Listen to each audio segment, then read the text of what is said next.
Vintage Guitar people, welcome to Have Guitar Will Travel, presented by Vintage Guitar Magazine, with your host, me, James Patrick Regan, otherwise known as Jimmy from the Deadlies. And today, it's all things Martin. First, I'm speaking with Thomas Ripsom, President and CEO of CF Martin, and then I'm speaking with Chris Martin, the great-great-grandson of the original CF Martin, and the current owner and chairman of the board of the company. Finally, I'm spending a little time with Rich Robinson of the Black Crowes, who is the latest artist to have a Martin model dedicated to the guitar he grew up playing and is on the early hits he penned in the band.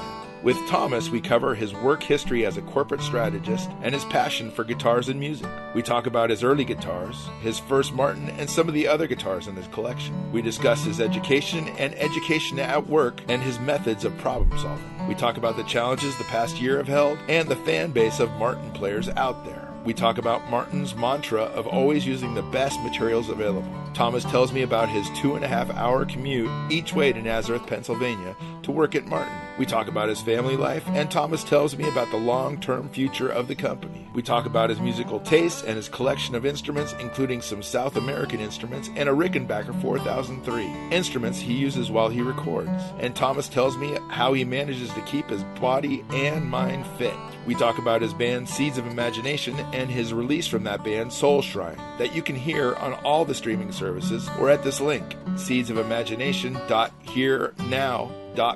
We talk about the strength of the guitar playing community, and Thomas talks about the new Rich Robinson model and the collaborations coming online in the near future. You can find out about all things Martin at their website, martinguitar.com. That's MartinGuitar.com. Please like, comment, and most of all share this podcast. I'd really appreciate it. And please support Vintage Guitar Magazine and all the wonderful things they do for us guitar players, because they do so many wonderful things for us guitar players. Here's Thomas. Hey, Thomas, how are you? Hi, James. How are you doing today? Good. Very good. Yeah. How about yourself? Good. Very good. Where are you at right now? I'm in Nazareth, so at Martin. At Martin headquarters. And what guitar is that on the wall right there to your left? Oh, that's actually a D26, believe it or not. There is something like a D26, yeah. And then I have a few prototypes here also. Oh, very good. What are the prototypes that you have there? Oh, just some SCs. SCs. Here, you may be able to see this. Actually, that was one of the versions that turned into our custom shop eventually. Very good. That's what I have here. And you're a player? What do you play? I have a slot head D28S from 1974. Oh wow, lovely! And what kind of music do you play? Are you a picker? Yeah, I play everything on that guitar specifically. I play a little bit of slack key, and okay. But I have a surf band, and so I play other instruments as well. But that sounds cool. Yeah, great, excellent. But that particular guitar is very good for slack key. It is. The body meets the neck at the 12th fret, and it's super boomy and very full sound all the way around. So excellent. I love that guitar. Excellent. How has it been so far for your first? I guess it hasn't been a year. It's only been a few months. No. It's actually been a little bit more than a year. Oh, okay. Right? So I started last year in mid-June. Uh-huh. So it's been a little bit over a year. And it's been quite a year. So as you know, lots of stuff happening in our industry. So it's been fantastic. Really great start. And I'm still incredibly excited to be part of Martin and help to move the company forward. Yeah, exactly. And before your history at Martin, you were a strategist. Yeah, that sounds very ominous. Yeah, I basically worked in consulting and, worked with companies in the consumer goods industry, retail, so a lot of specialty retail companies, as well as high tech, to help them on their most strategic topics, right? Growth, innovation. A lot was about how do we stay relevant with consumers in a changing world? How do we better leverage technology?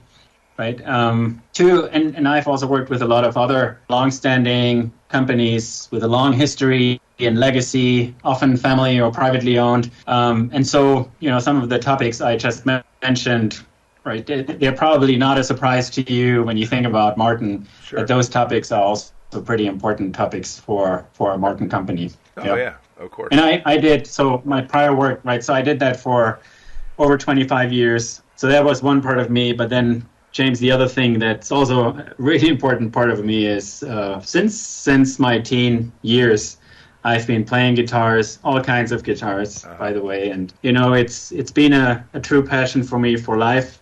And I love to write and create music, and the whole process of basically from the idea to the recording, mixing, mastering, sure, collect guitars, and I followed the industry basically throughout my life. And so to finally be able to combine my passions, that's really what made this so exciting for me. Oh yeah, absolutely. To become part of it. You grew up in Germany. Whereabouts in Germany? So I grew up in the south of Germany in a city called Ulm, which is between Stuttgart and Munich. So probably kind of that area, right south of Germany, right at the Danube.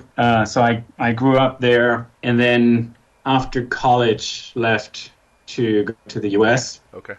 And since then, the U.S. has been my home. I'm actually a citizen now. Oh, U.S. citizen. Yeah. Congratulations. And that's where I grew up, south of Germany.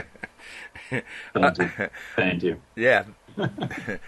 So playing guitar, who were you listening to as in that section of Germany? Who were you?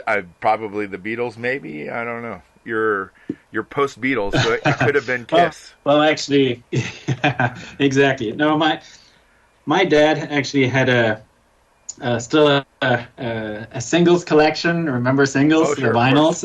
Yeah. And so I would listen actually as a child a lot to his music, and Elvis Presley actually jumped out as one of the artists that somehow, and it was Elvis Presley, but probably more importantly Scotty Moore. Oh yeah. The early recordings, from the 50s, somehow that I connected with that. That was probably my initial connection with the guitar, and somehow guitars, they became my favorite instrument. And then in my teens, I started to branch out to progressive. Yes, I'm a big Yes fan. Okay. Steve Howe, of course. Yeah. Pink Floyd, right? David Gilmour, yeah. Genesis. So the progressive genre. But then it branched out, and I would say I love a lot of different type of music nowadays, and I listen actively. And that's guitar players, but then also the bands. Whether you think about independent music, I listen to metal, and I actually love metal. Of course, I love bluegrass and the country genre, including all the way back to the Carter family. The early recordings. Yeah. To more electronic music. Radiohead, Stereolab, Sonic Youth. Those kind of Sonic Youth is probably more independent, but yeah, it's a broad spectrum, and my guitar collection, I think, follows. It's probably also fairly broad because I typically think about instruments in the context of artists that played them, sure, or play them. Mm-hmm. Right, that's what often inspires me, and then my own playing and writing. I think it's a little bit of a mix of these different influences, some progressive, some rock, some blues, but also electronic stuff as well gets into the mix. So, yeah, that's a little bit of a flavor of who I listen to. What was your first guitar? Oh, my first guitar, I don't even want to mention it because it was a horrible, it was not a good acoustic guitar. My first real Martin was an MC68. Okay. And that's what I consider my first real acoustic guitar. And on the electric side, I have some Stratocasters, Telecasters, the traditional stuff, as well. Now also some more acoustic, eclectic boutique instruments. But yeah, my first, I would say, real acoustic guitar was really a Martin, and it was the MC68. Okay. And I still have it, and it's being with the family, and I love it. Very good, very good. When you took the job, did people like Eric Schoenberg and George Gruen, did they coach you up? Oh, absolutely. I actually have to. First of all, I have to say the industry was incredibly welcoming, right, to somebody who was not an insider for a life, but everybody has been very welcoming. And yeah, of course, people like Schomburg and George Gruen. It was wonderful to meet and talk to them and meet with our partners on both the channel side, right, dealers, distributors, but also the suppliers.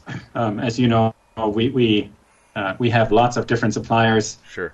Around the world, and so just to learn about that whole ecosystem initially, it was wonderful. And then last year, I was able to start with the Nashville Summer NAM. Yeah. So my first year, a lot was really about learning, right? Learning about the industry, learning about, frankly, Martin, the company, the culture, the people, the history, and the family, all that. Sure. So, but back to your question, I had a lot of really great advice and coaching and people being very open and as I said, embracing me, which was wonderful to see. Yeah, absolutely. And going back to, you mentioned college. So what do you study in college to become a strategist? I studied international business in college. So I studied in Germany for 2 years, but then also 2 years in London, so England. And so that's what I studied. And then later on, I did my MBA actually at Columbia Business School in New York City as well. So, so that was the formal education. But I worked for companies like Booz Allen Hamilton consulting firm that is known and was known for strategy consulting. And, a lot of just like everywhere, right? The real experience comes also from actually solving problems and doing it repeatedly and working with people to figure out, how do we tackle different problems. And the problems that I usually tackled, they were just often very important, right? Growing or not being profitable. But usually also problems where I often needed to work with the entire senior leadership team of a company and to make real change happen. Sure. Right. So yeah, part of it comes from the formal education, but I think most of it comes from spending 25 years of on the ground working with companies, doing it and getting the experience from that. Right. Yeah. With Martin, is one of the issues sourcing material? How do you resolve that? Well, I think, first of all, Martin has been around for a long time, right? So there is obviously a very established network and practices of how we go about it. I think where the challenges come in clearly near term with COVID and the pandemic and some of the transportation issues, right, that I think everybody had to deal with, as well as just the greater volatility around when certain materials are available. It definitely required us to be flexible in terms of alternatives, right? But also being able to adjust, working with our customers, as well as working in production to make sure we were able to make best use of what was available. Luckily, we actually didn't experience a lot of material shortages per se. Okay. It was more, delays that we had to deal with, right? Like transportation delays that caused more the challenges. So I think that's maybe more the short term, right? Obviously, long term, as you also know, with the tone woods that we use, those in particular, we need to be open to broaden the spectrum. And Martin, I think, in general, has been quite good to think about alternative materials, right? Like for example, ebony. Martin used Ridgelite, right? So I think the mid to longer term challenge, James, is to have an open mind and be knowledgeable about what's possible in terms of materials, and then also think about when you make changes, especially changes that are related to products that have a history. The market acceptance, I think, is a big part of how you need to think about it. Yeah. Right. But I mean, so far so good. Yeah.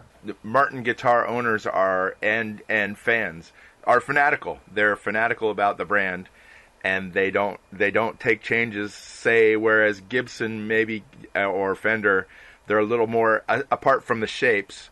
They're a little more reticent to change. Yeah, and I think I do think there's part of the Martin consumer base that knows a lot about the history, right? And obviously, to your point, they're incredibly knowledgeable about the models, But if you think about forward, right? Thinking forward, and the generations to come.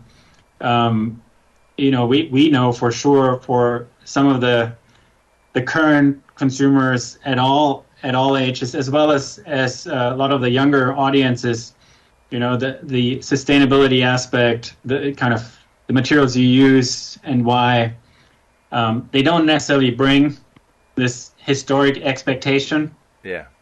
And in some cases also have additional or different things that matter importantly to them as well, right? So I think it's a little bit the thing here is the time horizons and how the world is moving, and then how do you adapt to where the world is moving, right? In terms of what consumers are looking for, what's available, which is a big deal, and it's interesting when you look at the history of Martin. I mean, there's a lot of talk about using the best available materials. Sure. Even, right, if you go 100 years back. And so I think that is kind of the mantra here. What is the best available material given the needs, the circumstances, right? And obviously, the one thing I think that is really important for us, and I think that's so core, and we're not going to deviate from that, is ultimately it is about the sound, and it is about playability when we talk about guitars, and it is about the aesthetics. And so it's a number of things that we've cared for so long about, and we're not going to deviate from that, right? I think that's really important. Of course. And I hope that makes sense. Yeah, it does make sense, absolutely. And younger players might be more willing to see, if they saw something other than spruce on the top, or rosewood, they might be more willing to accept it. And it could become the legacy instrument for those kids later on down the road. Yeah. I mean, Brazilian rosewood is a good example. Brazilian rosewood is a good example, right? Where at some point, I mean, it was the tone wood for the backs and sides, and then things changed, and now, right? If you think about availability, affordability, it has shifted to other rosewood types, and so it's a journey.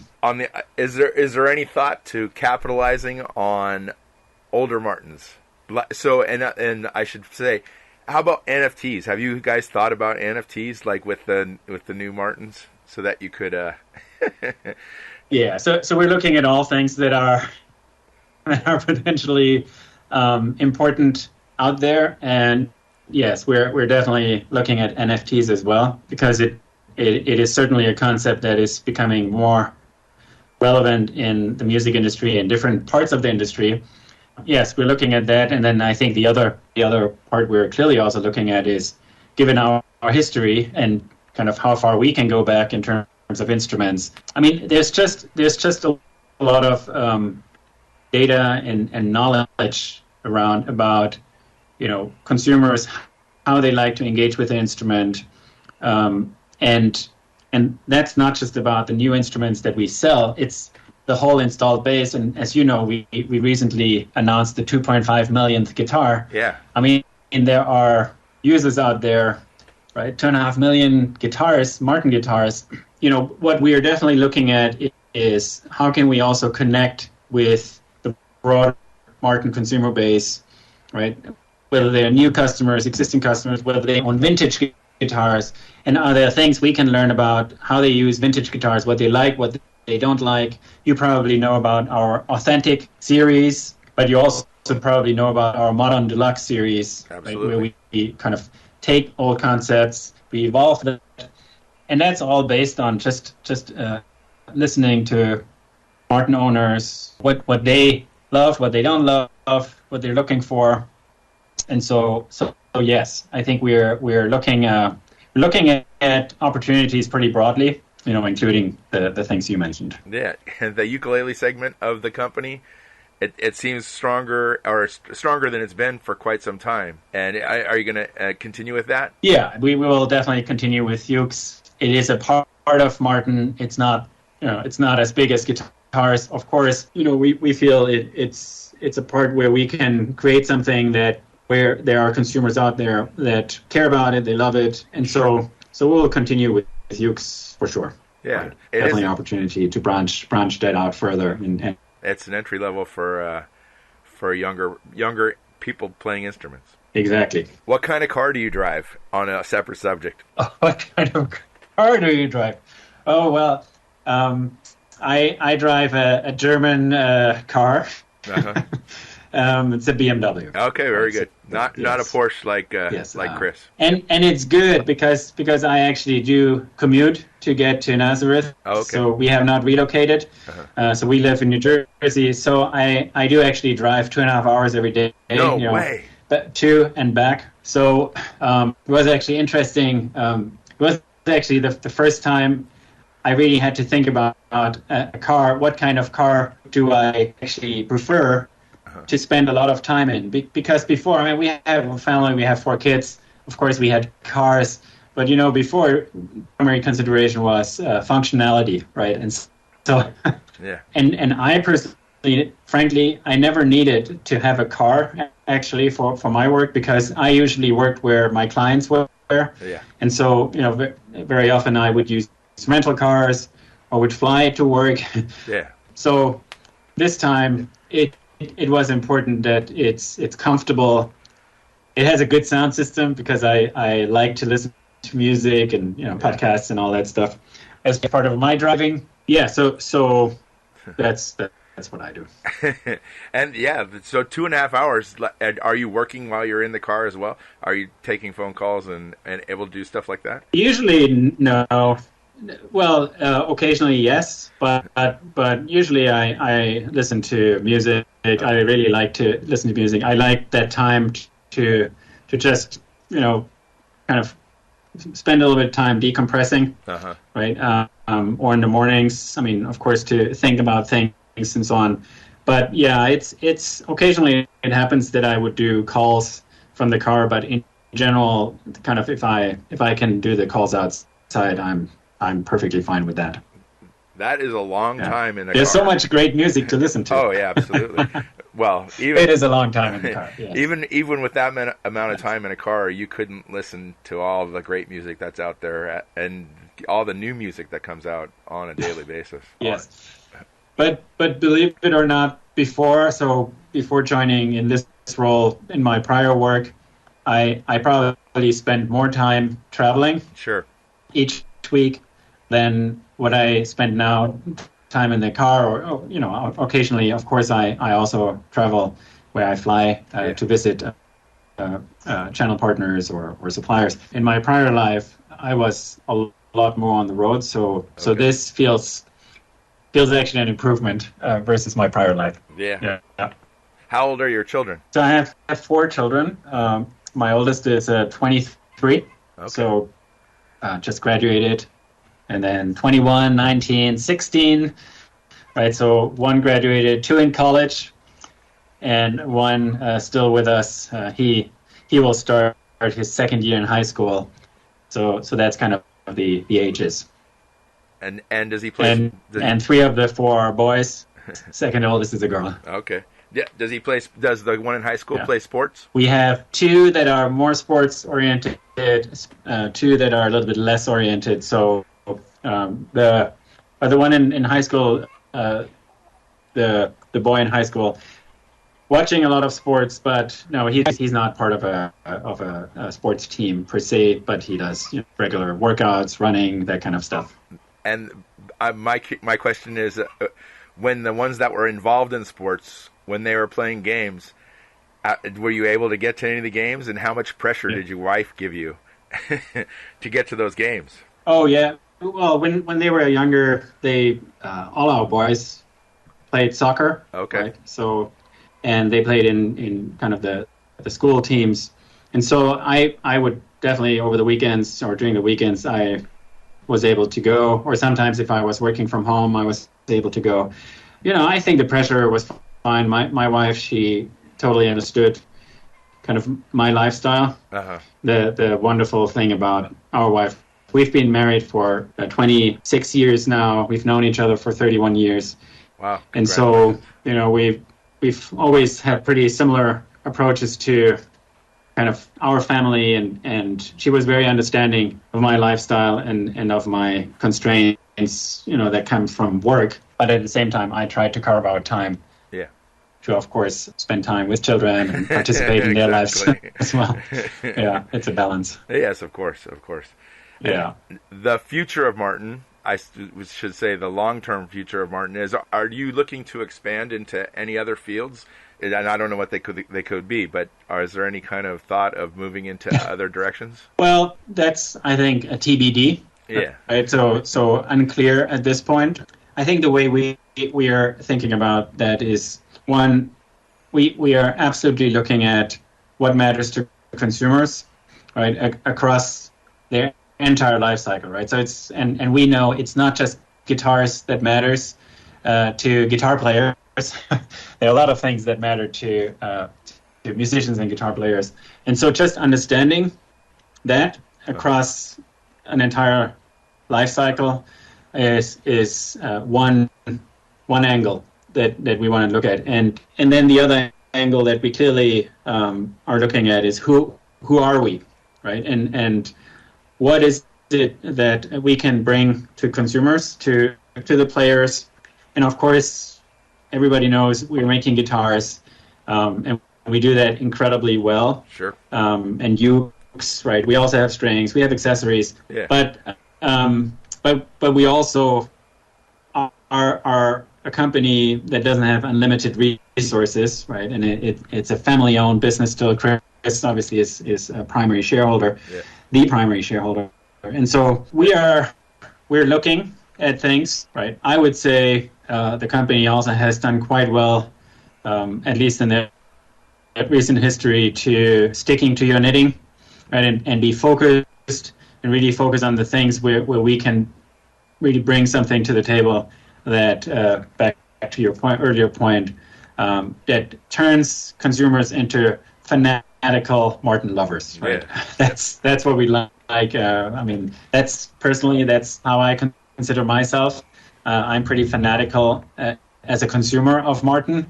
I've owned Martins before, and to me, right, I always thought the company does something very special. And so thinking about what is that makes you special, and then how do you use that with the understanding of what matters to consumers to maybe offer more, but not get into categories or offerings where, frankly, somebody else is much better able to do a better job than we do, right? So, but we definitely have a very open mind to your question. Yeah. And then figuring out the right choices, that's also an evolution, Yeah. I would say. And I think the nice thing that the recent boom has also demonstrated is, I mean, even if you look at guitars, there is so much opportunity just in guitars, right? Even if you say, well, the boom won't last forever, I think once you understand the needs of different players, the preferences, what they love, there is a lot of opportunity to do a lot more in guitars, Oh yeah. per se. And so I would say, right, that's kind of focus. And then if we branch out, it's always going to be very tied to kind of what's our core. Yeah. Have you run into Caesar, or previously to this, or recently? Caesar from Gibson. Have you run into him? Yeah, I didn't know him before. Okay. Right. So JC, no, I or Caesar, yeah, I didn't know him before joining, and then I had obviously contacts with Gibson, Fender, Taylor, and others just to make the connection. So that was also, like I said earlier, everybody was very, very welcoming. Sure. And it was great to connect and just learn about the industry. There's a lot of companies out there that are for lack of a better term, stealing Martin designs. Any thought of pursuing them? Well, if somebody is infringing on our copyrights, we're monitoring that very, very closely, right? And patents or anything like that. And so, yes, the answer is yes. And that also relates to if people use kind of our concepts or frankly, try to use the Martin name without any formal arrangements with us and discussion. Of course, we are monitoring that very closely. But as you also know, there are a lot of limitations to manufacturers these days of instruments, what you can pursue. Right? Yeah. So it's a little bit this delicate balance of when you see something, can you actually legally pursue it? Is it worth to pursue it? There's no question copying is going on in this industry. Sure. Yeah, absolutely. Yeah. Absolutely. You know that, right? Yeah. Exactly. Yes. And I don't want to take too much more of your time, but on a personal note, you're very fit. No, I have fun. Yeah. You're very fit. What do you do for exercise? Spending so much time in a car. Yeah. Yeah, exactly. No, I like to keep myself at least somewhat fit with running. So I love to do some sports, running, some exercises. I used to do actually quite a bit of road cycling, and I still love road cycling. Uh-huh. And I think those are the main things I do. And I'm not, I would consider myself average when it comes to fitness, right? But I try to be mindful about it. And frankly, for me, what's also important is, fitness of the mind. Yes. So, I do meditation, and I'm a big believer in that.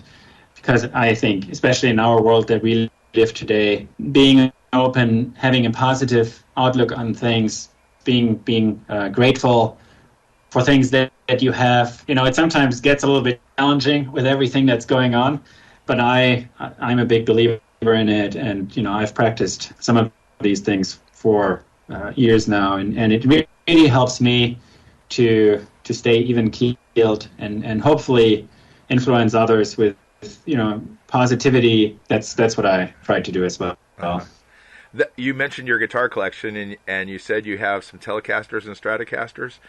Anything else? Any highlights? Even the Martins that you have in your collection are.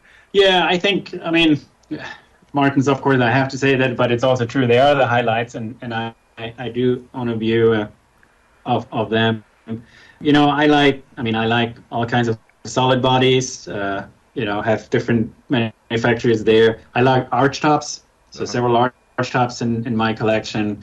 I have some other fretted instruments. So my wife is actually, she's half Venezuelan, so there's a big Latin linkage, and so I love some of the South American instruments, like a charancho. You'll find a charancho at home, or guataro. Uh-huh. I have an auto harp. I have a banjo, mandolin. So I it's not that I'm super technical or brilliant player in all these instruments. I just love instruments, and my core definitely are kind of acoustic guitars and electric guitars. I have several basses, so I have a Rickenbacker, which I love. Oh, cool! Yeah. 403 Rickenbacker, which is fantastic. Like Chris Squire. But I use a lot of these instruments when I record. So, Chris Squire, there you go. And Geddy Lee. Rush is one of my, also, really big fan of Rush, right? Obviously, Genesis, I have to mention Genesis, big fan of Genesis. Sure. So, lots of Rickenbackers out there. Yep. Amps, so, what kind of amps? And by the way, I have to say, the Vintage Guitar Magazine, I really love the magazine, and I've been a long time reader of the magazine, and I really love every issue. Yeah, thank you very much. I really do. Thank you. I think it's a wonderful magazine. Yeah, I appreciate that. Amps, what kind of amps do you have for your guitars? I have a Fender amp, so Blues Junior box, AC15. So that then I use a lot of plugins as well. Mm-hmm. So for home recording. Okay. Right, and I think there are some really cool companies out there. I find like Neural, DSP. I don't know whether you've heard about them. Sure. They're actually quite interesting. But but there are quite a few companies that I think with the plugins now get to a level where, at least for studio or home recording, the quality is really good. The latency, it becomes more and more non-issue, right? Oh, yeah. So yeah, but my go-to amps are probably those two that I mentioned. Yeah. So you've mentioned your recordings. You put out a record. Are just one record or multiple? I actually do. I actually do have one. It's under a pseudonym. It's called Seeds of Imagination. So that's the name of the band. Seeds of Imagination. The album is called the Soul Shrine. It's on all the streaming platforms available. And so you can listen to it. And when you listen to it, you probably hear back the influences I talked about earlier. Okay, very good. Because it's just, I think, the progressive genre, the electronics, guitars. I mean, it's just you hear it. Yeah. Is it just you, or is it you and a drummer, or are you using? Yeah, no, it's all me. Okay, very good. So whatever you hear there, it's me. Okay, great. That's excellent. Yeah. Do you play drums, or are you just... I wish I had... No, I use programming. So just drum software. I have TuneTrack Superior Drummer 3, which is really, really awesome. And I think nowadays there's a lot you can do, and the quality that you can get to at home, I think is pretty good. Oh, yeah. And it's just, in my case, I just probably do a lot of this more for convenience reason than trying to find players and studio space and so on. So yeah, I've recorded all of my stuff at home. Mm-hmm. You probably get exposed. I'm assuming it was probably somebody else, but you might get exposed to a lot of new guitar players just by your position and people looking for endorsements or whatever. Yeah, no, I do, and I think the thing I would say is, I think what is great to see is just the diversity of types of players that you now have, right? And there's so much amazing talent out there, I would say. And that there was for a while the conversation about, our guitar is dying, right? The guitar genre. I think when you look at some of these players nowadays, younger players, there's an amazing core that has developed, new players joining. So I think it's actually quite exciting, and yeah. So I love it. I really do love it, and I also love the players I grew up with more. Right? I love those players as well. But yeah, definitely, there's a lot out there in terms of talent, and we love to work with some of them. Like the recent collaboration we had with Gretchen Mann and other players to showcase what you can do on an SE10. Yes. We had the shootout, started with a broader set in collaboration with another magazine. And I thought it was awesome what all these players could do. So I'm very excited about that. Yeah. And Gretchen Mann is an amazing guitarist for sure. She is. Yeah. Anything. Not just if you love Led Zeppelin, which I also do. Oh yeah, no. I've listened to her solo stuff, and it's quite amazing. Yeah, absolutely. And recently you did the Rich Robinson, or the Robinson guitar, I should say. It's not really Rich; it's his dad's guitar. Anything like that coming down the line? Well, I think it was a great example of things that can inspire people, right? In this case, it was Rich Robinson's dad's guitar that he had used, and so I'm sure there will be more examples like that, because I do think, and that also, with guitars, there's so much more that comes with the guitar, right? It's stories, it's associations you have with certain music genres or artists. So there's so much out there. In this case, it was really the ability to create something together with Rich in collaboration that was incredibly meaningful to him, and hopefully, to others as well, because it's going to be available. But we were super excited, and it was so wonderful to also ultimately come up with an instrument that met Rich's test, right? Yeah, exactly. Because ultimately he was obviously the judge of, does this kind of feel like my dad's guitar, and I think it was wonderful, that collaboration, and there will definitely be more things like that that's going to be in the pipeline. Yeah. Any thoughts on doing a guitar that has been distressed, like Fender does their distressed guitars? Of course, Gibson has their Murphy aged guitars. Any thoughts to doing something like that? You mean like aged? Yes, exactly. Yeah. I mean, we have our Authentic series already, right? Where we have aged versions of historic guitars, right? And we have a process to age them. So which it's not just the torrefication of the wood, but it's also the distressing of the wood, the aging of kind of the making it look old, right? Distressing. Yeah. So we are doing that already, but we're also looking at additional ways to do that more economically at different price points, right? Because it is a very expensive way currently. Yep. You know, we are also looking into can we maybe expand that to mid-range guitars and below as well. Yeah. So yes, Okay. the answer is yes, absolutely. Okay, good. Actually, one of my models is a D28 1937 Authentic, and it's an aged. I wanted the aged version. You can also have the clean version, but I picked the aged version. I love it. Yeah. Just add some vibe. Oh yeah, of course. The thing with aged guitars is, previously played guitars is it's something that's been worked out. All the kinks are worked out. Exactly. Yeah. Totally. Well, are you more? So you mentioned your D28. Do you also are you mainly an acoustic player or electric? You said more on the electric side in your case, or mix? It's a definitely a mix. I'm primarily a player, so not so much a podcaster. I play almost every day of the week, multiple gigs per day, sometimes 2 or 3, and most of those are just me and an acoustic guitar, banging out chords and singing songs. But then I have a band called the Deadlies, and that's a surfish band, and we play. Excellent. Yeah, we play with Greg Koch. I think has done work with you. We just played with Greg Koch. Really? Saturday night we played. We supported his band. So, and that's awesome. Yeah, and he's amazing, of course. And so we do. He's amazing. Yeah, that must have been a great experience. Oh yeah, absolutely. Yes, it's nice, and he's hilarious. That's wonderful. Yeah, he is. Yeah.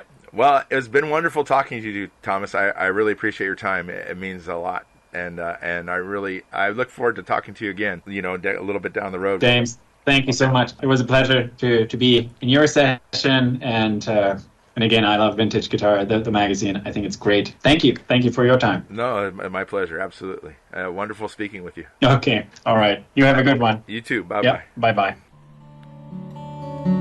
Next up is Chris Martin. With Chris, we cover his new retired life. Chris tells us about his start running the company. We talk about his love of nonfiction business scandal books. And we discuss his relationship with Martin connoisseurs Eric Schoenberg and George Groom. We talk about Martin's relationship with companies that are copying Martin body styles and innovations. And we talk about artist models and the conversations that lead up to the model being manufactured and released. We talk about the new Rich Robinson model and how the finishes are printed on the bodies. Chris shares a story of how he and Ed Sheeran were bidding on the same Martin guitar at an auction.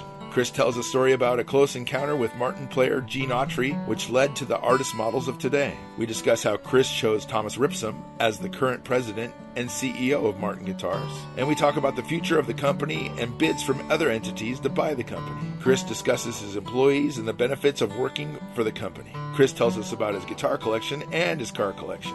We talk about Chris's role while he was NAMM chairman and his role with NAMM now. We talk about the new models for the NAMM show in April. Once again, you can find out all about all things Martin at their website, martinguitar.com. Here's Chris. Hi, Chris. How are you? I'm okay. I'm retired, and so I don't look at my schedule. Sorry. That's quite all right, of course. Well, we met at NAMM, and at the NAMM party after NAMM. I was entertained greatly, mostly by a man running around with a lamb chop, but by a lot of different things. What are you doing in retired life right now? I'm taking care of my health. I have some health issues. Oh, no. And I have a teenage daughter. So today I had to take her to the dentist because she's not 18 yet. And my wife passed away. Oh, no. I'm sorry to hear that. Months ago. So in one sentence, I was retired, and I became a bachelor, and I became a single father. Oh my goodness. Oh my goodness. Yeah. You're still on the board though. You still deal with day-to-day stuff for Martin or not so much?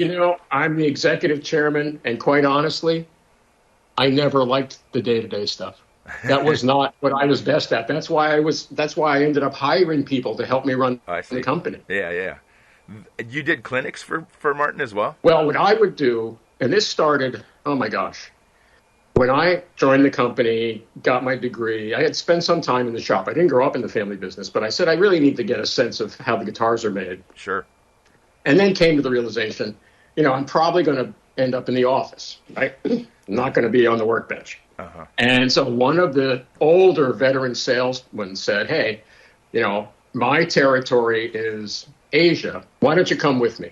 And I'll introduce you to all the customers. Uh-huh. And what he would go into a large music store, say in Sydney, Australia, uh-huh. and they would, bring in all these Martin fans, and he would tell the Martin story. And I there I am in Sydney, and I watched him, and I'm like, yeah, that's cool. And he did it a couple of times, and then we're somewhere in Australia or New Zealand or I don't know. Mm-hmm. And he looks at me, he goes, it's your turn. And I said, what do you mean it's my turn? He said, well, you're a Martin. If anyone should tell this story, it's you, not me. You saw what I did. It's your turn. And so I ended up doing that all over the world for 35 years. Wow. Traveling around telling this, because, it's great if you can come visit Nazareth, but if you can't, I'll come visit you. Yeah. And so that's it. Yeah. And did you play guitar for people as well? I am an abysmal guitar player. I doubt that. I have a pretty good sense of how they're made, but I'm a little bit like the GM executive that gets chauffeured to work and never drives their own cars. But I'm surrounded by people that are fanatical about guitars, and they're also very opinionated. Oh yeah, of course. Well, that's the one thing about Martin, I think, over the competitors, Gibson and Fender, is that Martin owners are fanatical about Martins, period. Yeah. I play, I was busking at Oakland International Airport in California.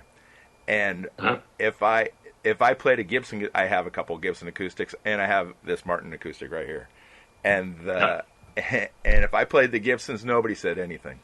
Nobody said anything. If I played the Martin, sure enough, there'd be maybe 50 people that come up to me and go, "Oh, Martin," and they want to know, because it's a D28S, so they'd want to know about the slot head. They want to know everything about it.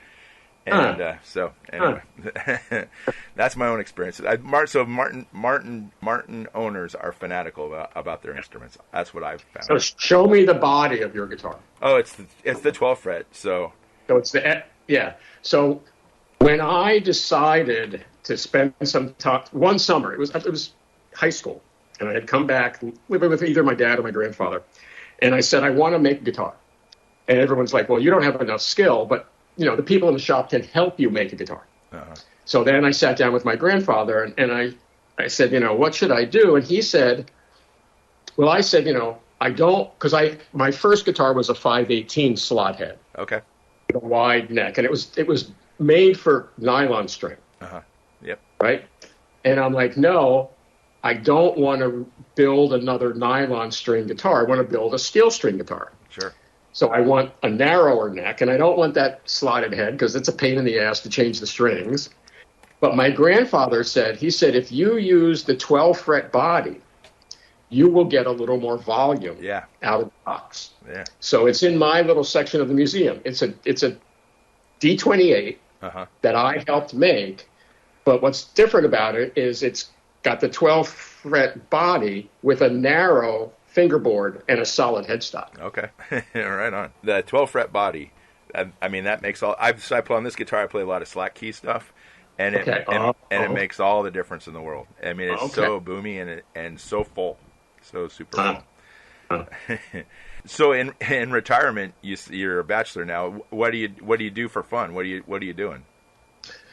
I've gotten back into reading. Okay. I read newspapers every day, and I read car magazines and guitar magazines, but I didn't have enough time to read books. Uh-huh. And right now, man, I'm getting through 2 or 3 books a month, which when I was working, the only time I would read is in the summer. Sure. But now I have plenty of time, and then I love to read books about food and about cooking and about restaurants. But the books I really love are business scandal books. Oh, really? Because I read the book and I kind of go, there but for the grace of God goes me. So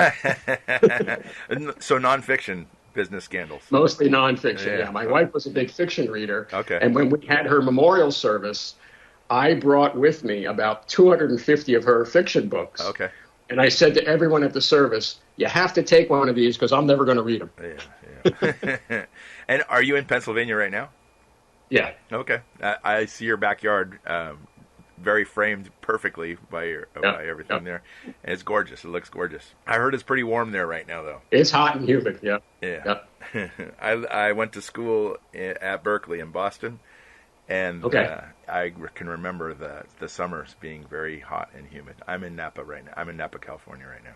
Yeah, you don't get the humidity like we do. It's been actually humid this summer, but nothing like there. It's not stifling for sure. So you mentioned we're talking about people being fanatical. How often do you come across a person like Eric Schoenberg or George Gruen telling you what you're doing wrong? What I learned when I was younger was, first of all, to listen to them. Right? And I will say it wasn't someone necessarily saying you're doing this wrong, but here I'm younger and I'm going to these luthier shows, right? Like the Guild of American Luthiers, and I'm looking around the room and I'm going, that guitar builder is making a copy of a Martin guitar that we don't make anymore. Yeah.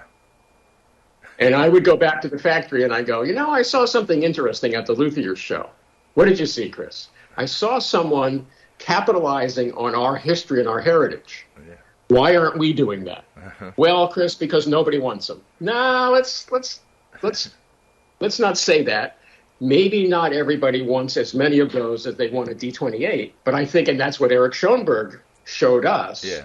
Chris, people love these OM guitars, but they would like you to make them like you used to, not like you are today. Because now you think back, this is really before Taylor kind of kicked our butt around the block with a better neck, right? So what we've got is a Martin guitar that didn't play very well, honestly, except on the first 3 frets. Yeah. And then you get someone like Eric who'd say, people, this is a guitar for an accomplished player. So the first thing you got to do is make it more playable. But then you need to go back and look at some of the historical things that you stopped doing. Subtle little things like the diamond and square inlay. No, dots are simple. We just put a round dot in, we drill a hole, and it's really efficient. So when my dad, at the end of his career, we were struggling to make all the guitars efficiently. It was very difficult. And we just kind of ground ourselves down to D28s, D18s, D35s, D28s, D18s, D35s with, bad playability. and I just said, we're missing something here. Yeah. We're missing an opportunity to sell real copies against the luthier who's making a fake copy. Yeah. Or a copy that's not real, in my opinion. Yeah. So that is one thing I learned by paying attention to some of the niches in the acoustic guitar market. Sure. And did you ever consider, much like Gibson has done, going after these people that are copying your designs? So, because we're so old, and in many cases, my family never thought to try and protect. The only thing they really protected was the decal, right? You can't mess with that. Yeah. But for example, the teardrop pickguard, the dreadnought shape, the rectangular headstock, a lot of those, even if they had, it would have been what's called a design patent, which isn't the same as a function patent. But a lot of those would have run out. But so I did get to a point where I said, I wonder why everyone has to use a rectangular headstock. Sure. Why does everybody have to make their guitar look like a Martin? Because they want to, right? Yeah. So I contacted our attorney and I threw an idea out to him and he said, Chris, this will never work. I said, how much would it cost? He said, it'll cost a couple $1,000s. I said, would you give it a shot? So we sent in a claim, I believe, to the Trademark and Patent Office. And we sent in documentation that said, we are confident that we, Martin, have been using a rectangular headstock on our acoustic guitars longer than any other guitar builder in America. Sure. And you know what? They sent a letter back saying, we agree with you. We're going to give this to you. Oh, wow. So we own the rectangular headstock. Uh-huh. So now what we do is we send letters out to everybody who's copying us. Uh-huh. And if you look from that point at which we got that till today, the vast majority of the bigger companies that were copying us have changed their headstock design. Wow. Not all of them. Yeah. For example, Bill Collins argued with me. He said, Chris, I was doing this before you got this trademark approval. Uh-huh. And I said, Bill, you're still breaking the law. He said, sue me. I said, I'm not that kind of person. But they, in their file, they have a letter from us saying you are infringing on our trademark. Uh-huh. So they are aware that they are breaking the law. Sure. And we have decided not to sue them, but we certainly could. Yeah, of course. Of course. And are you friends with Bill Collins? I was, yes. As friendly as you could be with Bill. He was a bit of a curmudgeon. Oh. As some guitar makers are. Right. You were building guitars for Schoenberg with the Schoenberg name on the top, and you've done that for George Gruen. Is there other company, other people that you've done that for? Back in our history, certainly. Ditson. We made a lot of Ditson guitars. The original Dreadnought was a Ditson before Ditson. John Wanamaker, the department store. My relatives knew the Wanamakers, and they had a little music department, and we made Wanamaker branded ukuleles for them. Oh, wow. Today, what we're finding more often than not is even when we have a customer that they want their own custom model. Sure. They want the Martin name on the headstock. Oh, yeah, of course. They're not going to put their name on it. It's like, no. Your name's more powerful than ours. We're going to, like Guitar Center, they'll design a special custom run that's for their stores. But they never said, we want you to put Guitar Center on the headstock. Certainly not Guitar Center. Exploring that a little bit further, are there pre-war Martins that have somebody else's name on the headstock? Yes. Oh, yeah. Yeah. Not a lot of them. Yeah. And a lot of them are even like pre-steel string or pre-14 fret. So they're kind of obscure. They're not something that a bluegrass player is like, oh my God, I've got to find this holy grail of 14 fret dreadnoughts that weren't Martins. Most of them were small body, 12 fret, slot head. So they're kind of esoteric. Okay. Going on to the player models. So when Eric Clapton played that, his famous performance, and he was using your Martin guitar. Yeah. Was there a conversation between the two of you ahead of time, or was that after the fact? After the fact. Yeah. And was he easy to deal with? All of the artists, I will say, you never know. Mm-hmm. You never, they all want to. They have an idea. Yeah. A lot of times, the guitar tech is involved because the guitar tech knows a little more. Sure. But then when we take what we thought we heard and we make a prototype and we send it to them, we always cross our fingers because sometimes they come back and they go, no, that's not what I was thinking about. And we're like, well, but that's what you said. Yeah. Well, that's not what I meant. So sometimes with, whether it's Eric or John Mayer, you got to make more than one prototype for them to go, that's what I was talking about. Yeah. And that's okay. It just means you have to plan out a little further, right? Yeah, of course. The one I'm fascinated with is the Marty Stewart model, just because I love all the inlays and is that probably the fanciest one out of all of them? Did you ever see the click and clack model? Oh yeah, I actually watched that video. The question with a guitar like that is, if we're going to put that much time and effort into designing it, are we going to at least sell 50 of them? Yeah.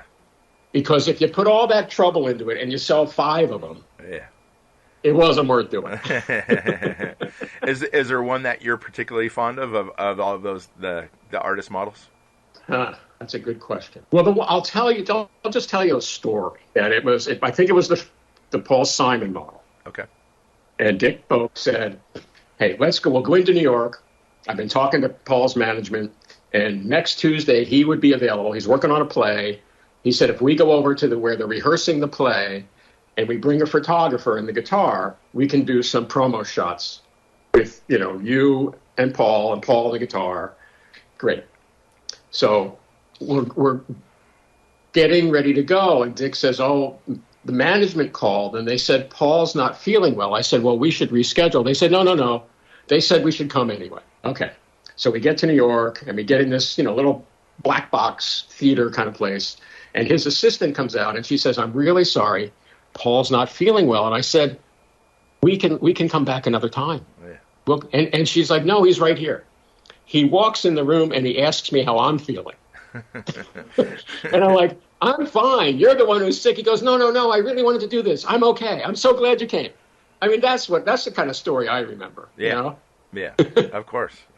So I was there at NAMM this year, and the Rich Robinson model, it's a gorgeous guitar, of course.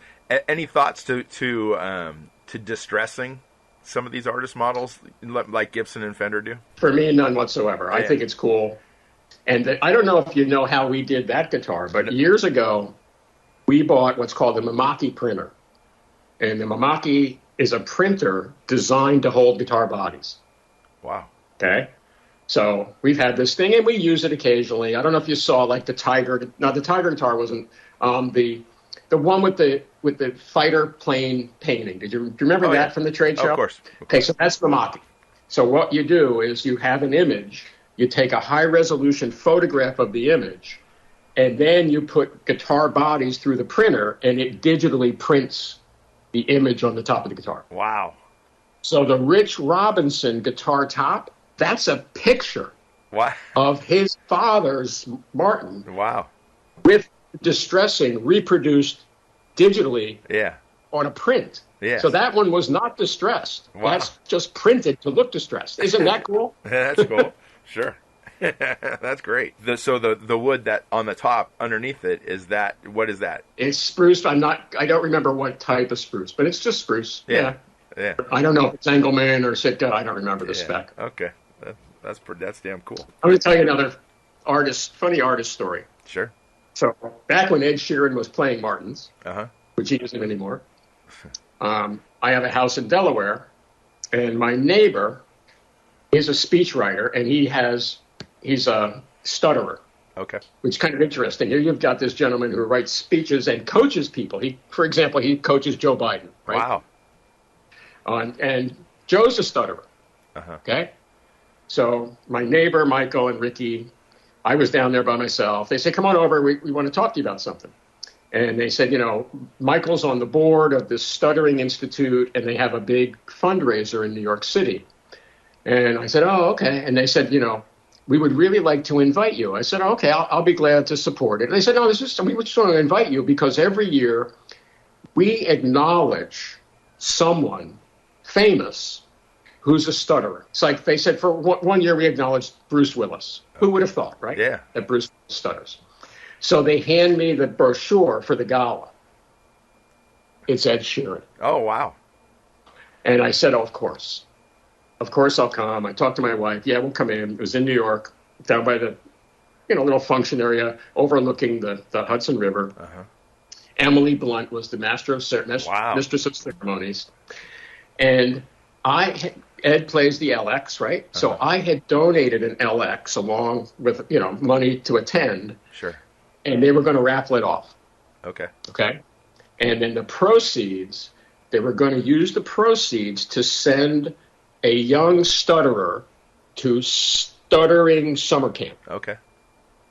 But they had 2 kids there. All right, whatever. The auction starts, and a handful of people bid. I'm going to bid. What the hell? Because Ed had written something on it. He took a magic marker, and he said something like, I want you to play this guitar. I don't want to see it hanging on the wall. Okay. So that's cool. Yeah. Right? Yeah. So I'm bidding, and now there's only 2 people bidding. It's me, and I look across the room, and it's Ed. And I'm like, what are we doing? Ed, we're into some serious money here. I mean, serious money. And I looked at Emily. I said, I don't call a timeout. I need to talk to the guy I'm bidding against. Yeah. And I went over. I said, Ed, how do we stop this? He goes, well, Chris, I want to get the guitar because I want to give it to the kid that's going to get the scholarship. I said, Ed, there's 2 kids. He said, I know, that's a problem. I said, I'll tell you what, if we stop bidding right now, I'll get another guitar. And we can give one to each of them. And so we each took our last bid, and we each gave that large amount of money to the institute.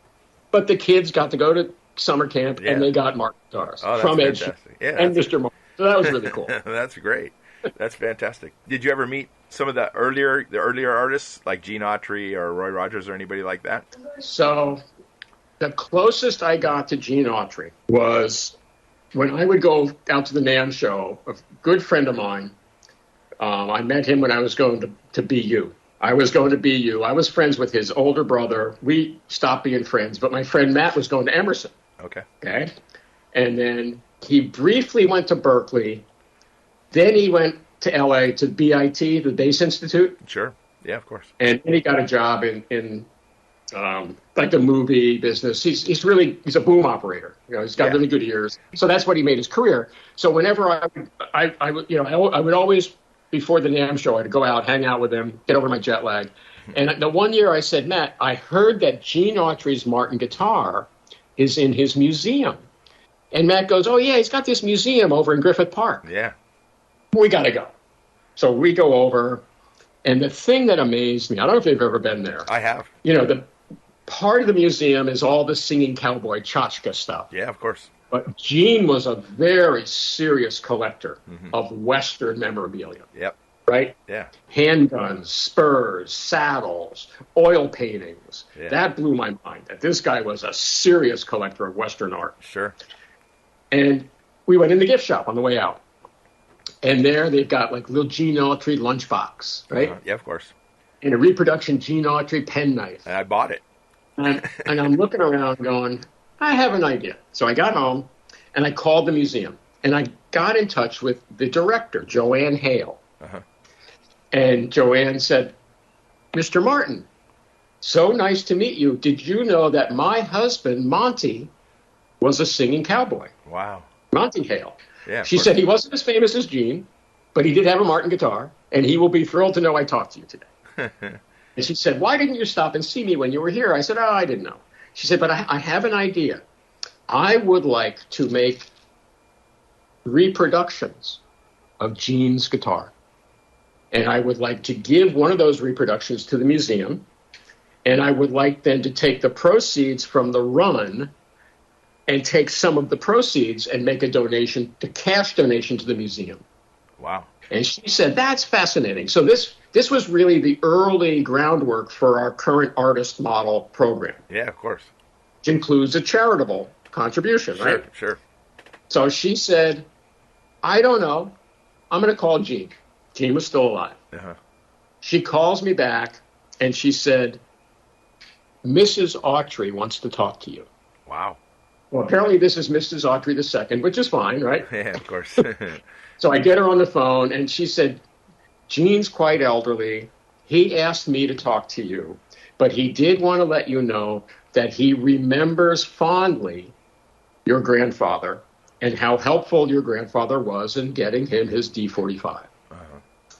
And I told her, I said, yeah, that's why I want to make reproductions of them, and I want to give money to his museum. And she said, I know, isn't that a great idea? She said, the only thing is that when Joanne talked to Gene, Gene then said to me, his wife, he said, when you talk to Chris, tell him I don't like his first offer. So Mrs. Autry and I did a little horse trading on the phone regarding what the percentage would be from each Gene Autry Martin guitar that we would then apply to the donation. Yeah. That's as close as I got to Gene, but I'm so glad that, because that was the under my being CEO, that was the first artist model, and that kind of set the tradition that when you're doing an artist model with Martin, you get one, you get a friend and family price, and then part of the proceeds are given to your charity. Oh, wow. Oh, yeah. That's great. That's fantastic. And that continues to this day. To this day, yeah. Right on. And when you decided to retire, How did you pick Thomas? How did that process go about? I've been using two gentlemen I know who are executive recruiters for quite a while. So they helped me find Keith Lombardi, who was the first president that helped me run the company. Okay. And then they helped me find Jackie Renner, who helped me run the company. And then when I realized I wanted to retire, it's a different job. Yeah. It's CEO and president. Sure. So the recruiters went out and they got it down to about 5 people.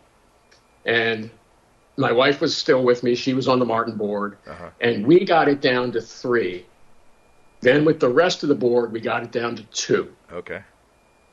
And this is kind of confidential, but it was how could I decide?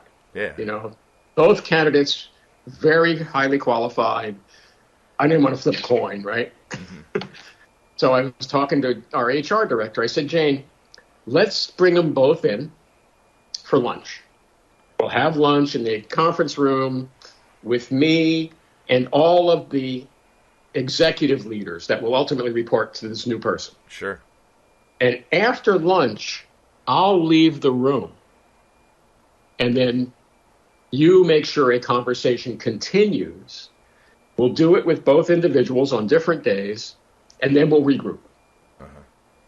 Did it with, I can't remember the other gentleman's name, did it with Thomas. A couple days go by, call up Jane. How did it go when I left the room? She said it was very interesting, Chris. With the first candidate, now everyone in the room had seen the candidates' resumes. After I left the room, Jane said the first candidate looked around the room and said, let me tell you about myself. Okay.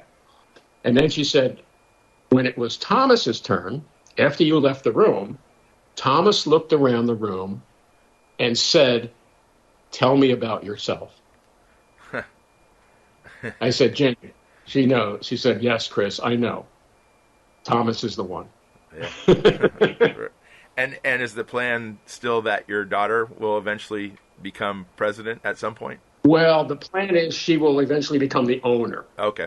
All right.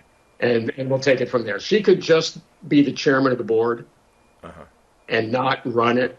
It's a big business today. Sure. It's 10 times the size it was when I took over. Yeah, I can only imagine. She can't just roll in out of college and go, hey, I'm here. Does she play guitar? She's started with piano, went to flute, and now she's really focused on her voice. Okay. And she's in choral. She's in the advanced choral program at school. I think she's going to stick with that. Okay. All right. Have you been approached by outside forces to purchase the company at some point during your course? What happens generally is, unless it's someone I know, they never get to me. Oh, okay. Because a lot of them, they're cold calling. It's like a boiler room. Yeah. And they're just calling every private business in America to see if they can get someone on the phone. Yeah. Okay. Yeah. I did have a conversation with someone I know, and I jokingly said, well, I mean, let's be honest here. I have other shareholders. If there was a number I couldn't refuse, I can't refuse it. Yeah. Well, that made that person kind of go white because they were thinking, oh, man, I'll pick this thing up for a song. Yeah, and I'm going, I'm thinking $1 billion. It was a very short conversation. There's a price. Oh yeah, of course. But it's got to be a number that would be, because I do have other shareholders, and they might say, Chris, if someone offered you $1 billion, take it. Oh yeah, of course. Your employees? How many employees do you have total? Roughly? About 500 in Nazareth and 500 in our facility in Navajo down in Mexico. Okay. All right. And is there some sort of where they can purchase into the company? And do they have an opportunity to do stuff like that? We had an ESOT like Taylor has, but particularly when I began to realize, when we formed the ESOT, I was young. Then when I got married, I didn't want to have kids. And Diane's like, we need to have kids. I said, oh, my dad and mom were divorced. And she kept going, you're not your dad. Yeah. We're not going to get divorced. Let's have a kid. So once I realized that this might remain a family business, we actually undid our ESOP. Okay. And when I took over, business was terrible when I took over. Sure. It was, early 80s. And so I instituted profit sharing. Mm-hmm. Since I've been CEO, we've distributed over $100 million wow. to my coworkers through profit sharing. Wow. That's fantastic. So they get a piece of the action. Yeah. That's great. How well do you know your former employees? your current employers as chairman, but your former employees as president and CEO. Well, what I'm seeing is a lot of people that I worked with have retired. I'm 67, so pretty much everybody older than me, because when I started, the people that were my dad's age were in their 50s. Yeah. Right. Yeah. Well, there's a lot of institutional knowledge that's left. That's the one thing, and it's not so much guitar building knowledge. We document that. It's the running the business knowledge. Mm-hmm. Where people will come up, Chris, I have this great idea. And I'll say, hold that thought. Do you mind if I tell you about something we did 20 years ago that sounds just like that idea? And I just want to let you know, the way we did it 20 years ago, it failed miserably. I'm not saying we shouldn't do it again, but I am saying you might want to go back and look at how we did it badly so that we don't do it badly again. Your factory in Mexico, what part of Mexico is it in? It's basically a farming community. They have a couple of big reservoirs that feed water down. It's a town called Navajoa. The closest big city is probably maybe Hermosillo. Okay. It's about 400 miles south of Tucson. Yeah. It's not on the border, so we're not involved in that border, jumping from job to job to job thing. Yeah. Yep. And we have some people that have been working there since we started that business almost 30 years ago. Wow. Still there. Were you just looking at market forces and Fender's making guitars in Mexico? Is that what it started with strings? Oh, okay. That we were looking for somewhere to make strings more efficiently. Mm-hmm. And so that's what we did first. Then I ran into a fellow named Bob McNally at the Philadelphia Folk Festival. And Bob makes a thing called the strum stick. I don't know if you've ever seen a strum stick. I have not. It's a little trapezoidal shaped instrument with a dulcimer keyboard. Okay. And Bob's point is, all you do with the dulcimer is your bar fret. Yeah. So anyone can play it. He had a little booth at the Philadelphia Folk Festival. And in the back of the booth, he had one of these things with 6 strings. I'm like, Bob, what's that? He goes, I have these friends who camp, and they like the idea, so they asked me to make them a guitar strum stick. I said, huh. And I thought to myself, that would be a good instrument to start making in Mexico. You don't want to start making D45s. No. Right? You want to start making something simple. So that was the first fretted instrument we made in Navajoa. Then we started to make the X series because they're simpler to make. Sure. And now, finally, after 30 years, we're making full gloss solid wood guitars. But it took us a while to get there. So previously, you guys made arch tops. Yep. Any thoughts of reinstituting that? One of the things I've learned is we're known for what we're known for, right? Yeah. And if the market isn't that big, even if we could make a good version of it, first of all, if we're not known for it, you're fighting uphill. Yeah. And if the market isn't that big, once you climb to the top of the mountain and you realize it isn't that big a market, you go like, wow, that was a lot of work for not a lot of sales. And you mentioned going to the folk fest. How often would you go to folk fests and or bluegrass fests and stuff? I paid my dues, absolutely. Getting in the van and driving up to New England or out to Western Pennsylvania or down to Maryland. Oh yeah. Then they're done that. and would you play? Stop asking me. Okay. I'm not going to ask you about playing anymore. You don't want to hear me play the guitar. You want to hear me talk about how guitars are made. That's what I'm good at. Yeah, okay. But how about this? Do you have a personal guitar collection? Apart from the one sir. Okay. And what's in that collection? Because I have the advantage of being able to pick the wood. a lot of the instruments that I've bought, particularly later in my career, were pretty fancy because between me picking the best wood and then me being able to put all this beautiful pearl all over them, that was like, that's what I want. Since I can do it, that's what I want. A man after my own heart. If I was Mr. Lamborghini, I want the 12-cylinder. Yes, of course. Do you collect cars?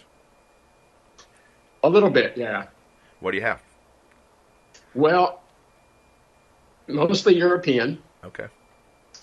I had 2 Ferraris, both of which my wife called my mistresses because they were temperamental. So I've kind of focused in on German cars. Okay. And I have a Mercedes E63 wagon, which is pretty cool. Yeah, that's very cool. I have a BMW M3. And then let me do the math here. 1, 2, 3, 4, 5, 6 Porsches. Wow. Yeah. And the Porsches, what models are those? Let's see. My wife had a Cayenne hybrid, which I'm driving now. Uh-huh. I have a 911 Turbo. Uh-huh. I have a more contemporary 911 Targa. I have 2.5 356s. And so here's the most fun car, just from the story. So years ago, Guitar Center goes public. Yep. Right? Yeah.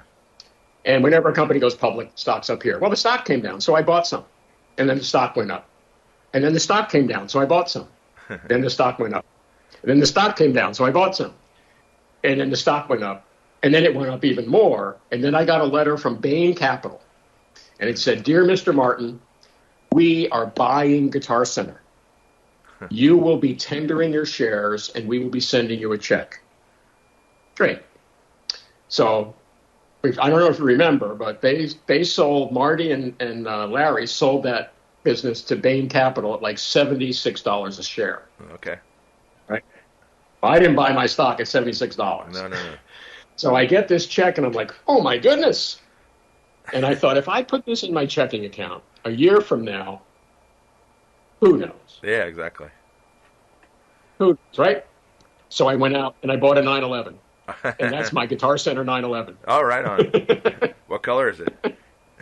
It's a very nice blue. In fact, next week, I'm taking my daughter up to the Pocono racetrack. Okay. We're both going to do a defensive driving class. Diane got a Mercedes SLK the year Claire was born, and we still have that car. So Claire's going to take the SLK, and I'm taking my Guitar Center 911 up to the racetrack. Very cool. That's great. And anything else you collect besides guitars and cars? It's folk art. Okay. Traditional. I love traditional art, but I have a hard time personally spending $500,000 on a piece of art. Yeah. But I'm okay spending $500 on a piece of art. Oh yeah, of course. And you can get some half decent folk art for $500. And do you spend much time out in California at all, other than the NAMM show? No, I have to. I think when my daughter goes to college, which will be next year, that's when I have to get back in the rhythm of traveling as Mr. Martin. Right now, it's very difficult because she's in high school. Yeah. And I'm a single dad. Yeah. But I do miss traveling. When I was NAMM chairman, I didn't get to travel as much as other NAMM chairmen did. So one of the things I want to do with Joe Lamont, although he's going to retire soon, is one of the trips we were supposed to do, the NAMM chairman and the NAMM president, which is Joe, they would always make a pilgrimage to Hamamatsu in Japan. Okay. Because that's where all the instrument makers are located. Yeah. Okay. I haven't been to Hamamatsu since I was in my 20s. Wow. Because I used to go, because our distributor was there. Yeah. And I'm like, Joe, I want to go to Hamamatsu. He goes, Chris, as soon as I can go with Joel, if Joe and Joel Menchie can go, I want to go with them. Yeah. Because that's the one NAMM chairman trip I regret not making, was the pilgrimage to see Yamaha at Hamamatsu. Sure. And will you still, even though you're not going to be president anymore, or you're not president anymore, are you going to still be involved with NAMM? So the beauty of coming out the other side of being NAMM chairman is you are retired NAMM chairman for the rest of your life. Okay. So hold that thought. Okay, so now I'm on the executive committee. Uh-huh. I was chairman. Uh-huh. And Robin Mueller, Joe's assistant, hands me this. Oh, wow. Yeah, oh, wow. But I didn't really know. Okay, what is that? So now this is when NAMM remember when they really ratcheted up security? Sure. And they put in the metal detectors and all that. Yep. And you had to show your ID. It was a pain in the ass, right? Yep. So I get up. I'm in security. I've got my regular NAMM badge on. And I've got this on. And the guys, I need to see your ID. I need to see your ID. Yeah. And he looks at me, he goes, and he sees this, and he goes, right this way, sir. I get one of these in perpetuity. Oh, right on. That's great. These are really cool. Yeah, of course. Well, I don't want to take too much more of your time. I appreciate you spending all this time with me. And no, it's fun. And I hopefully I get to see you in Anaheim in April, correct? April. Yeah. Yeah. So NAMM, talk about unusual timing. The NAMM board meeting is 2 weeks before the NAMM show. Wow. The NAMM board meeting's in Laguna. Yeah. Yeah. So we all come out to California for a week. We all fly home, and then we all come back to California for a week. Wow. But yeah, I'm hoping to be there. Yeah. Okay, great. I might bring my daughter. We'll see. Oh, fantastic. All right. Should I ask Thomas or should I ask you? Are any new models coming up for April? We were just talking about that. As you may be aware, we're starting to see that the great COVID guitar boom is leveling out. Uh-huh. And so we're beginning to say we need to get some stuff in motion so that we have something to talk about. And I think that's one of the things you saw at the last NAMM show, that some companies didn't bring anything new because they were so backordered. Yes, exactly. Or we didn't did, show up. like the Rich Robinson. We're like, look, we need something to talk about. Yeah. Yep. Everyone's tired of talking about back orders. Yes. So yeah, we've got some stuff in the works. I'm working on a crypto guitar. Wow. But that's all I can say. That's all I can say. Okay. You know what? I do a lot of interviews. Crypto is a subject, especially with younger people. It comes up every conversation. Yep. NFTs and crypto. That's what they want. We have a new younger board member. When I told her I wanted to do a crypto guitar, she's like, "Oh, Chris, that's really cool." Yeah, exactly. My older board members are like, "What are you talking about?" Yes, exactly. All right. Well, it's been a pleasure. It's been a pleasure and an honor. Yes, it's fun. Yes. Okay, well, I look forward to it. Keep in touch. Yeah, I will for sure. Thank you, Chris. All right. Bye-bye. Up next, in my short conversation with Rich, we cover his current rig with the Black Crowes, including his guitars. We talk about his new Martin guitar model, and we talk about his time in Bad Company, and Rich tells us about his songwriting and his tunings. He tells us about the 1972 album that just came out, and recording plans with the Black Crowes for the future. You can find out all about Rich Robinson and the Black Crowes at their website, theblackcrows.com. That's TheBlackCrowes.com. And once again, you can find out about all things Martin at their website, MartinGuitar.com. Please like, comment, and most of all, share this podcast. I'd really appreciate it. And please support Vintage Guitar Magazine and all the wonderful things they do for us guitar players, because they do so many wonderful things for us guitar players. Here's Rich. Can I ask you to hold this? Sure. And can you pretend like you like me? So how's it going? Good. It's a pleasure to speak with you. Yeah. I just saw you at Bottle Rock. Okay, cool. Yeah, that was fun. Yeah, those cabinets. So the two Voxes and the Bluesbreaker. Are you actually playing through those, or you don't have a? The one Vox is a backup in case one dies. Okay. So I'm playing through the Bluesbreaker and my Vox. And then the two below it are these custom cabinets, and then I was running that with my Silver Jubilee. Okay, and you go into both echoplexes, or yeah. Well, I have one on a short slap back, and then one for a long. Okay. Yeah. Are you using in-ears, or are you using the monitors? No. Monitors? Yeah.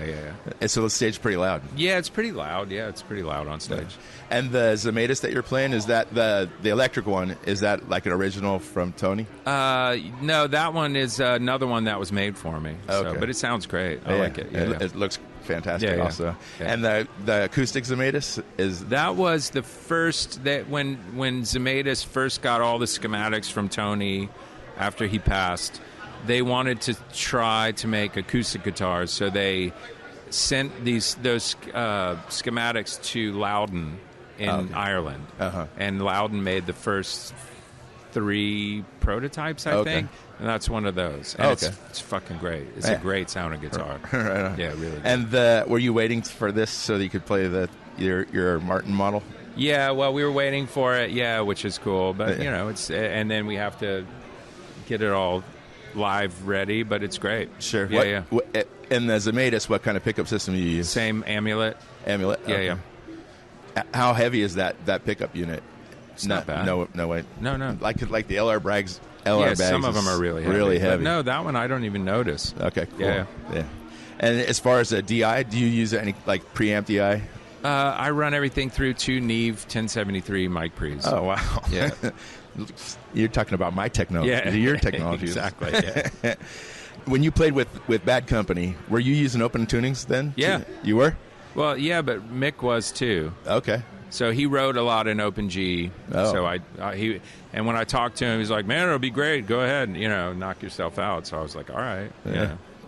But the original songs weren't in. I mean, he wrote them, but when it was performed, I mean, some of them he probably played standard tunings, but I know some of them were recorded in Open G too. Okay. Yeah. As far as open tunings for your writing songs, is almost everything in an open tuning? No, I mean, I write a decent amount in standard. Just depends on the song or whatever it is. But I always push and try to sort of create new open tunings. Oh, really? Mm-hmm. So you don't just do open E, open D, no, open I G? do open G, open E, open D, drop D. There's like a open D7 that I fucked around with and did it for myself. There's an open C chord or a tuning that I messed around with myself with a low C octave scenario. There's a tuning that I did that's all A's and 1 D. Oh, really? Or all D's and 1 A. And then, what else? Dadgad Sure. and some other stuff. Yeah. There's like 15 tunings that I do. When you guys have an off night, have you ever toyed with the idea of doing Magpie Salute? No. No. No, that's enough. Doing one thing is enough for me. When you get off the road, are you going to go back to Magpie, or are you going to? I don't know. I don't think so. I mean, hopefully I'll rest a little bit, but I mean, we kind of stayed busy. We're talking about making a new record next year. So sure. Me and Chris. The 1972 thing that came out in April. Yeah. Who picked the song? Me and Chris. Okay. Yeah. We wanted to do stuff that we thought we could add something, just kind of that we could do well. Some of which we kind of stuck to the original. Some we kind of tweaked a little bit. Yeah. But it was cool. Yeah, it's absolutely. Yeah. That's badass. Really good. And was Sven playing on those too? Yeah. Yeah, because you can't find liner notes anymore. Oh, you can't? There's no liner notes? Well, I'm sure in the world there's liner notes somewhere. Yeah. It's hard to unless you go to All Music. I don't know if it's updated yet. Oh, shit. Well, I don't know. No, Sven was there. Everyone played, and everyone that's playing with us currently played. Okay, right on. Very good. Cool. Yeah. So you thinking about doing a new record? Yeah, I've been writing and sending Chris songs, and we've been working with George Draculius again. So, okay, yeah, which would be right cool. On. Any plans of touring when you tour beyond this with Dirty Honey? No. No, not right now. I mean, they do their thing. That was like last year thing, and it was cool. I saw that at Concord Pavilion. Yeah, and they're great. But no, I mean, we kind of did that, and now we'll do some other stuff. Yeah. Right on. Well, I appreciate your time. Cool. Hopefully, someday I could do like a full length. Yeah. Something with you. Cool. Yeah. Sounds good. I appreciate it. Thanks for listening to Have Guitar Will Travel. You can catch up on all the things I'm doing at thedeadlies.com. And I'm on all the social media platforms as well. And please support Vintage Guitar and all the wonderful things they do, because they do many, many wonderful things for us guitar players. Thanks. Please subscribe. Please tell a friend. And I'll see you guys next week. Bye, guys.